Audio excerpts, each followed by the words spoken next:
అందరికీ నమస్కారం అండి. ఈరోజు మనం అడబాల అప్పారావు గారు రచించిన పెళ్ళాం ఊరికెళ్ళాలి అనే ఓ చక్కటి కథను విందాం. ఇక కథలోకి వెళ్దాం. పెళ్ళై 10 ఏళ్ళు అవుతోంది. ఈ 10 ఏళ్లలో అనేక సార్లు రాజీ పుట్టింటికి వెళ్ళింది. ఎప్పుడు వెళ్తున్నానన్నా మనస్ఫూర్తిగా ఒప్పుకుంటాడు రఘు. ఆ మరుక్షణమే రాజీలో ఓ నిరుత్సాహం, తనకు వెంటనే ఆశాభంగం. అదేంటి, వెళతానని అడిగితే వెంటనే ఒప్పుకుంటే థ్యాంక్స్ చెప్పాల్సింది పోయి అలా మిర్రుమిర్రులాడుతూ చూస్తావేంటి, పెళ్లి పుస్తకంలో దివ్యవాణిలాగా? ఈ ఆడవాళ్ల మనసు అర్థం చేసుకోవడం బ్రహ్మతరం కూడా కాదేమో అనుకొని, అంత కోపం ఎందుకు, వెళ్ళడం ఇష్టం లేదా అన్నాడు రఘు. అంటే నేనెప్పుడు వెళ్ళిపోతానా అని చూస్తున్నారా? స్వరం మార్చింది. ఆ పప్పులేం ఉడకవు అన్నది దానర్థం. మళ్ళీ తనే, అంటే నేను ఊరెళ్ళిపోతే అయ్యగారు సినిమాలు, షికార్లు, ఫ్రెండ్స్ అంటూ లేటుగా రావడాలు, ఎప్పుడొచ్చినా ఇంటి దగ్గర అడిగేవాళ్ళు ఉండరు కాబట్టి ఆ దర్జా అవి అన్నీ ఊహించుకుంటేనేగా అయ్యగారు ఎంత హాయిగా ఉండాలనుకుంటున్నారో అర్థమవుతోంది అంది రాజీ. ఆ మాటల్లో అంత కాఠిన్యం, ద్వేషం లేకపోయినా తనని మర్చిపోయి భర్త తన ఆనందంలో తాను మునిగి తేలుతాడని కించిత్ అభద్రతాభావం గోచరిస్తోంది. నేను వెళ్లడం మీకు ఆనందంగా ఉందా? ఉక్రోషంగా అడిగింది రాజీ. ఇదెక్కడ గొడవరా బాబు, వెళతానని నువ్వే కదా అన్నావు. ఓ మంచి భర్తగా దానికి ఓకే అన్నాను. అఘోరించారులే. ఎప్పుడైనా వెళతాను అని అన్నప్పుడు రాజీ వెళ్ళొద్దు, నువ్వు లేకుండా నేను ఉండలేను అని అన్నారా? వెళ్ళొద్దని పట్టుపట్టారా? రఘుకి నవ్వొస్తోంది.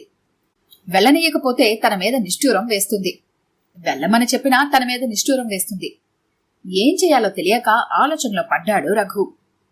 నేనంత కానిదాన్ని అయిపోయానన్నమాట.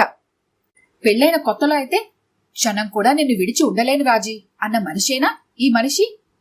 మిర్రుమిర్రులాడుతూ చూస్తోంది. నేను వెళతానంటే అంత ఈజీగా ఎందుకు ఒప్పేసుకుంటున్నారో కాస్త తెలుసుకోవచ్చా అంది వ్యంగ్యంగా. రఘు కొంచెం టైం తీసుకొని, జీవితంలో పోగొట్టుకున్నది తిరిగి పొందడం కోసం ఫిలాసఫికల్ గా ఫోజ్ పెట్టి అన్నాడు. పెళ్లి కాకముందు నేను ఎంతో హాయిగా బ్రతికేవాణ్ణి. జాబ్ చేస్తూ బ్యాచులర్ రూమ్ లో ఉంటూ ఆఫీస్కి సెలవొస్తే మార్నింగ్ బయటపడిన వాణ్ణి, రాత్రి 11 గంటలకు గాని ఇంటికి చేరేవాణ్ణి కాదు. రోజంతా సినిమాలు, షికార్లు, హోటల్ భోజనం వగైరా. ఓహ్, స్వేచ్ఛా జీవితమంతా బంధనాల్లో చిక్కుకుపోయింది. తనకు తెలుసు ఈ మాటలకి రాజీ ఉడుక్కుంటుందని. ఆ ఉడుకుమొత్తనం చూడాలని రఘులో ఓ చిరు కోరిక. ఆ ఉక్రోషంలో ఆమెలో ఓ అందం. అంటే నేను లేకపోతే మీరు పోగొట్టుకున్నది ఏదో పొందుతారంటే నేనుండగా అది పోగొట్టుకున్నారన్నమాటే కదా. కొంతవరకు అది కరెక్టేననుకో నసిగాడు. రాజీకి ఒళ్ళు మండిపోయింది. అసలే ఉడుకుమోతుంది. మూతి బిగించి అటు తిరిగింది. అయితే నేను వెళ్ళను. అంత పని మాత్రం చేయకు, తన్నుకొస్తున్న నవ్వును ఆపుకుంటూ అన్నాడు. ఏ, నా వల్ల అంత బాధగా ఉందా అయ్యగారికి? విసురుగా అటు ఇటు తిరిగి కొరకొరలాడుతూ చూస్తోంది. కొంచెం సుఖంగా కూడా ఉందనుకో. పొద్దున్నే వంట వరకు అవి నా వల్ల కాదు. అయితే నేను ఊరెళ్ళిన తర్వాత అయ్యగారు ఎలా ఎంజాయ్ చేస్తారో కాస్త తెలుసుకోవచ్చా?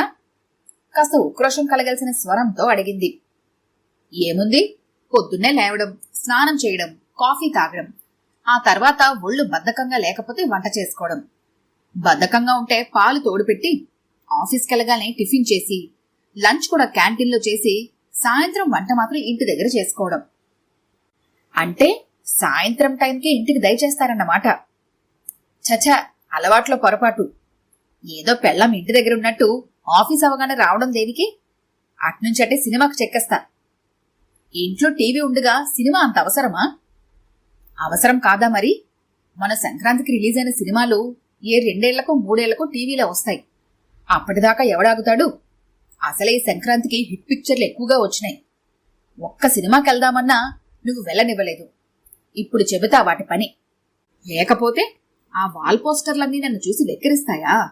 ఇప్పుడు చూడు, ఈ రఘుతో పెట్టుకుంటే అంతే మరి, చిరిగిపోద్ది. పేట్రేగిపోయాడు రఘు. ఏంటి సినిమా తెర?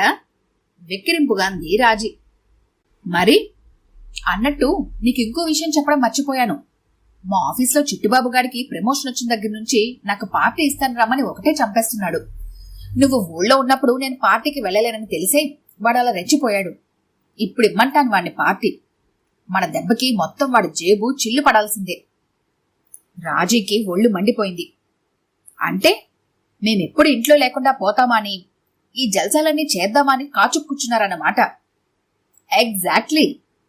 సర్లేండి, మా పుట్టింటికి పోతాను. మీరొచ్చి బ్రతిమాలుకుంటేనే మళ్ళీ వచ్చేది. పెద్ద మీరేనేంటి సుఖంగా ఉండేది? మా పుట్టింట్లో మేం మీకంటే సుఖంగా ఉంటాం. మా సుఖం మాకుంది. ఏంటో అది.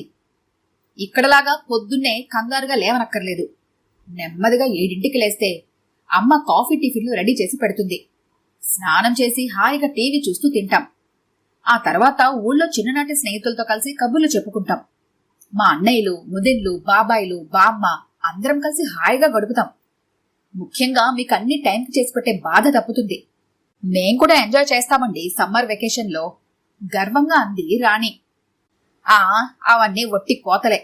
నా ఎంజాయ్మెంట్ మీకెక్కడొస్తుంది? మీకన్నా సుఖంగానే ఉంటాం మేమక్కడ. ఏరా చిన్నా? అవును, నాన్న ఒక్కడే ఉండాలిక్కడ. షేమ్ షేమ్ అన్నాడు 7ఏళ్ల కొడుకు సందీప్. కాలింగ్ బెల్ మోగింది. రాజీ వెళ్లి తలుపు తీసింది. ఎదురుగా పరశురాం. రాన్నయ్యా అంటూ ఆప్యాయంగా ఆహ్వానించింది. పరశురాం, రఘు చిన్ననాటి స్నేహితులు. ఇద్దరూ ఒకే సిటీలో ఉద్యోగం చేస్తున్నారు. ఒకరు సిటీలో ఈ మూలైతే ఇంకొకరు ఆ మూల. పేరుకు ఒక ఊరన్న మాటేగాని సంవత్సరానికి ఒకసారో 2 సార్లు మాత్రమే కలుసుకోగలిగినంత దూరం ఇద్దరు ఉండే కాలనీలకి. కుశల ప్రశ్నల తర్వాత, మీ చెల్లాయి వేసవ సెలవులకి ఊరెళ్తోందిరా అన్నాడు రఘు. మరి నువ్వు? మనకి సెలవులెక్కడివిరా? ఆఫీసులో అన్ని రోజులు సెలవు దొరకడం కష్టం. చూసావా అన్నయ్య ఈయనేమంటున్నారో అంటూ మొదలుపెట్టి రఘు చెప్పిన ఎంటర్టైన్మెంట్ షెడ్యూల్ అంతా పరశురాంతో ఏకరవ పెట్టింది రాజీ. పరశురాం నవ్వి, ఏరా పెళ్ళాన్ని ఊరికి పంపించేసి ఎంజాయ్ చేద్దామని ప్లాన్ చేశావన్నమాట. సర్లేరా, 4 రోజులు కడుపు మాడేటప్పటికి నీకు తిక్క కుదురుతుంది. నువ్వేం అనుకోకమ్మా, వారం తిరగకుండా మళ్ళీ నీ దగ్గరికి పరిగెత్తుకొస్తాడు. అంత సులభంగా లొంగే రకం కాదన్నయ్య ఈ మొండిఘటం, చిరుకోపంగా అంది. ఒరే, ఇందాక ఇంకో ముఖ్యమైన ఎంజాయ్మెంట్ని ఒకటి చెప్పడం మర్చానురా. అదేంటంటే, మనం పెళ్లిగాకముందు బ్యాచులర్ రూమ్లో ఉంటూ సెలవుల్లోనూ ఖాళీ టైంలోనూ ఏం చేసేవాళ్ళమో గుర్తుందా? ఏం చేసేవాళ్ళం? సాయంత్రం వేళ అలా ట్యాంక్ బండుకో, పబ్లిక్ గార్డెన్కు వెళ్లి షికార్ చేస్తూ అమ్మాయిలకు బీట్లేసేవాళ్ళమా? ఛ, ఊరుకో, ఏం మాటలవి? రాజీ ఏమనుకుంటుంది? రాజీ ఊరెళ్ళిన తర్వాత నేను మళ్ళీ బ్యాచులర్నే కదా. అలా సాయం సంధ్యలో ట్యాంక్ బండు, లుమ్ని పార్కు అన్నీ ఓ రౌండేసి అమ్మాయిలకి బీటు కొట్టి అందమైన జంటల వంక చూస్తూ రోజూ కాసేపు ఆస్వాదించి వస్తే ఆహా, ఆ మజాయే వేర్రా. ఊహల్లో తేలిపోతూ చెప్పాడు రఘు. ఒరేయ్, ఏంట్రా మళ్ళీ కుర్రవాడవైపోతున్నావన్నమాట. ఇప్పుడు మనకు కొన్ని బాధ్యతలున్నాయి. ఫ్రీగా జాలీగా ఎంజాయ్ చేసే ఆకతాయిల వయసంట్రా మనది. ఏంట్రోయ్, 35కే ముసలాడు అయిపోయావా? అన్నయ్య గారు, తన సరదాలు మనం ఎందుకు కాదనాలి? కాస్త నేను తిరిగొచ్చేటప్పటికి ఎవరి చేతో చెప్పుదెబ్బలు తిని మొహానికి, చేతులకి, కాళ్ళకి కట్లు వేయించుకొని ఉండకుండా చూసుకోమనండి. అసలే ఆ మొహం కందగడ్డలా ఉంటుంది ఉడుక్కుంటూ అంది రాజీ. భార్య 2 పిల్లల్ని ట్రైన్ ఎక్కించాడు రఘు. గోదావరి ఎక్స్ప్రెస్ భారంగా కదిలింది. రాజీ కిటికీలోంచి రఘు వంక చూస్తూనే ఉంది. రఘు టాటా చెబుతూనే ఉన్నాడు కనిపించినంత దూరం.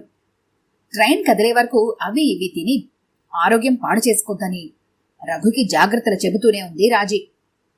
పిచ్చిమొహం అనుకుని తనలో తన నవ్వుకున్నాడు నిర్లిప్తంగా రఘు. రాజీ వెళ్ళిపోతుంటే రఘు మనసు ఆర్ద్రమైంది. తను ఓ పట్టాన ఏ విషయానికి తేలికగా స్పందించే మనిషి కాదు. కంటిలోని ఆర్ద్రతకు రెప్పలు భారంగా మూతపడ్డాయి. గుండె బరువెక్కగా భారంగా శ్వాస పీల్చుకుని తిరుగు ప్రయాణమయ్యాడు. ఎవరో పేరు మోసిన రచయిత మనుష్యుల మధ్య నుండే సెంటిమెంట్స్ ను గురించి మాట్లాడే సందర్భంలో అన్నమాటలు గుర్తుకొచ్చాయి. భార్యాబిడ్డలు ఊరికెళ్తుంటే కళ్ళు చెమర్చాలి అంటే తన పెళ్ళాం పిల్లల గురించి సహజంగానే స్పందించాడన్నమాట. మరి రాజీ ఏంటి అలా అంటుంది? అదే తనకు అంతు పట్టడం లేదు. ఇంట్లో తను ఏకాకినట, తనకు ఎవరూ అక్కర్లేదట. పిల్లల మంచి చెడులు తనకు పట్టవట. ఎంతసేపు నా పని నాదేనంట. అదే టైంకి ఆఫీస్కి వెళ్ళటం, వచ్చేటప్పుడు మాత్రం టైంకి రాకుండా లేటుగా రావటం.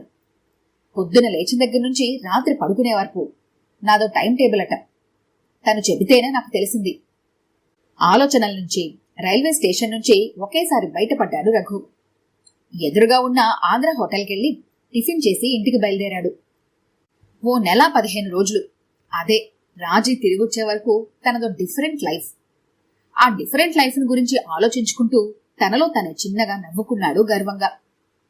అది జూన్ నెల మొదటి వారం. వేసవి సెలవులు అయిపోవచ్చాయి.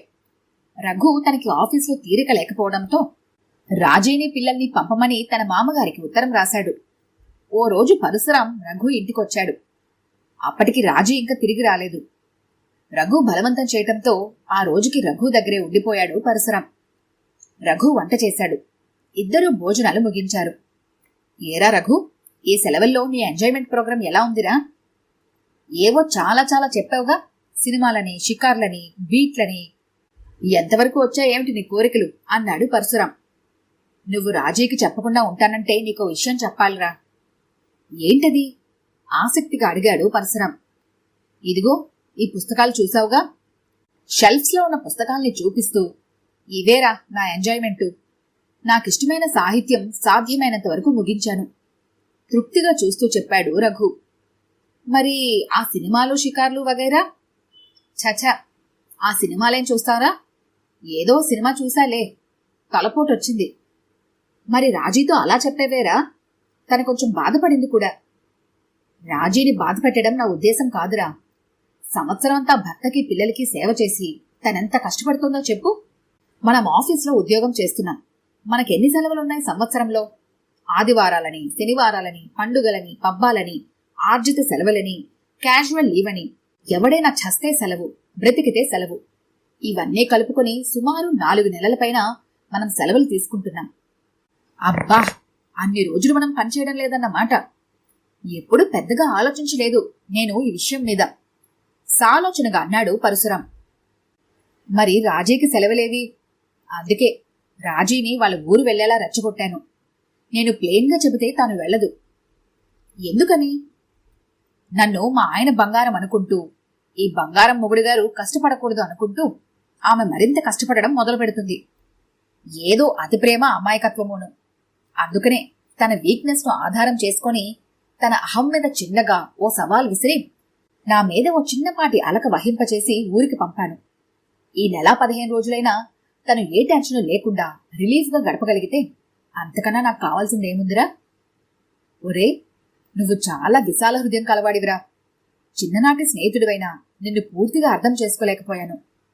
బరువెక్కిన హృదయంలో వచ్చాయి పరశురాం మాటలు. ఇందులో పెద్ద విశాల హృదయం ఏమీ లేదురా. వర్క్ స్పాట్ నుంచి, రొటీన్ లైఫ్ నుంచి ప్రతి వాళ్ళకి కాస్త మార్పు అవసరమే. సింపుల్ లాజిక్ అంతే.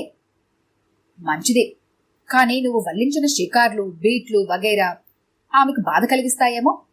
ఆమెకు విషయం అర్థమయ్యేటట్టు చెప్పరా? సమయం వచ్చినప్పుడు చెబుతాన్లే. లేకపోతే రాజీ ఎప్పుడో ఒకప్పుడు నా భర్తం పట్టినా పట్టచ్చు అన్నాడు రఘు నవ్వుతూ.